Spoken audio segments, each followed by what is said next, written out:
இந்த சேனலுக்கு புதுசுன்னா இந்த ரெட் கலர் சப்ஸ்கிரைப் பட்டனை கிளிக் பண்ணிடுங்க. கூடவே பெல் ஐக்கானை கிளிக் செஞ்சுருங்க. அதில் உள்ள ஆல் ஆப்ஷனில் செலக்ட் பண்ணிடுங்க. சரி வாங்க இப்போ வீடியோக்குள்ளே போகிறோம். ஹாய் ஃப்ரெண்ட்ஸ், நான் உங்கள் கிசான் ஜென்ரல்.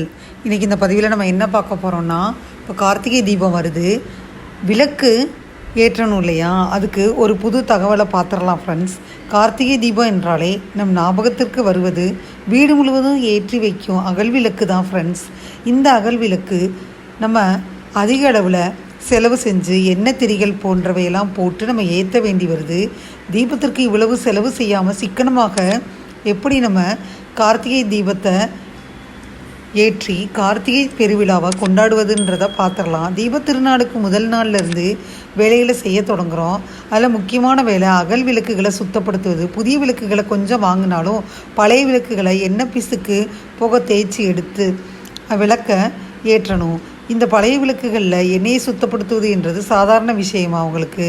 அதற்கும் ஒரு எளிமையான வழி இருக்குது. உங்கள் வீட்டில் இருக்கும் விளக்குகளின் எண்ணிக்கைக்கு தகுந்தாற் போல் ஒரு பாத்திரம் எடுத்துக்கிறங்க. விளக்குகள் முழுவதும் அதாவது மூழ்கும் அளவிற்கு தண்ணீர் ஊற்றி அடுப்பில் வச்சு சூடாக்குங்க. அதில் கொஞ்சம் கல் உப்பு, கொஞ்சம் துணிதி வைக்கும் பவுடர், லிக்விட் எதுவாக இருந்தாலும் போட்டு வாஷிங் பவுடர் அதையும் சேர்த்து போடுங்க ஃப்ரெண்ட்ஸ். இந்த விளக்குகளை அதில் சேர்த்து அடுப்பை அணைச்சிருங்க.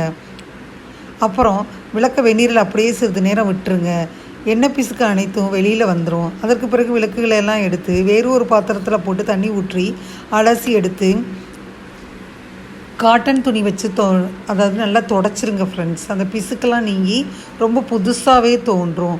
அடுத்து பார்த்திங்கன்னா, தீபத்தன்று விளக்கு அதிகமாக ஏற்றுவோம். அத்தனை விளக்கிற்கும் அதிக திரி வாங்கி போடாமல் வீட்டில் வச்சுருக்கோம் காட்டன் வேஷ்டி துண்டு பயன்படுத்தாமல் வச்சுருப்போம்ல, இதெல்லாம் எடுத்து சின்ன சின்னதாக வெட்டி திரி போல் சுருட்டி போட்டு தீபம் ஏற்றினால் திரி வாங்கும் செலவும் மிச்சம்தான், எண்ணெயும் குடிக்காது. அடுத்து முக்கியமான குறிப்பு என்னென்னா, எண்ணெய் இல்லாமல் தீபம் ஏற்றுவது. அதற்கு நீங்கள் அகல் விளக்கு அளவுக்கு வாழை இலைகளை சின்ன சின்னதாக நறுக்கி எடுத்துக்கிறணும்.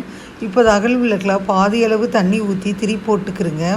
இது விளக்கு திரியாகவும் இருக்கலாம் அல்லது காட்டன் துணி திரியாகவும் இருக்கலாம். பாதியளவு தண்ணீர் இருக்கும் அகலில் திரி போட்ட பிறகு 2 சொட்டு எண்ணெய் மட்டும் விடுங்க.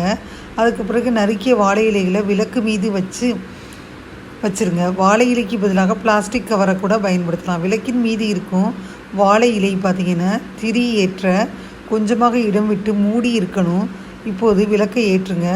விளக்கு நின்று நிதானமாக எரியும். இதற்கு மேலே நீங்கள் எண்ணெய் ஊற்ற வேண்டாம். அந்த 2 சொட்டு எண்ணெயே போதுமானது. இது கொஞ்சம் வித்தியாசமான முறை தான்னாலும் உங்களுக்கு பிடிச்சிருந்தா நீங்களும் இந்த முறையை பின்பற்றுங்க ஃப்ரெண்ட்ஸ். இந்த மாதிரி எண்ணெய் கொஞ்சம் கம்மியாக செலவாகி சில பேர்கிட்ட எண்ணெய் வாங்க காசே இல்லாமல் கூட இருக்கும். அவங்களாம் இந்த முறையை பின்பற்றி பயனடைவீங்கன்றதில் தான் இந்த வீடியோ நான் பதிவேற்றிருக்கேன். இந்த வீடியோ உங்களுக்கு பிடிச்சிருந்தா லைக் பண்ணுங்கள். மறக்காமல் கிசான் ஜென்ரல் சேனலை சப்ஸ்கிரைப் பண்ணுங்கள். கூடவே இந்த பெல்லைக்கான ப்ரெஸ் பண்ணுங்கள். வீடியோ போட்டோன்னா உங்களுக்கு நோட்டிஃபிகேஷன் வரும். தேங்க்யூ ஃபார் வாட்சிங். Thank you friends. பாய். அடுத்த வீடியோவில் பார்ப்போம்.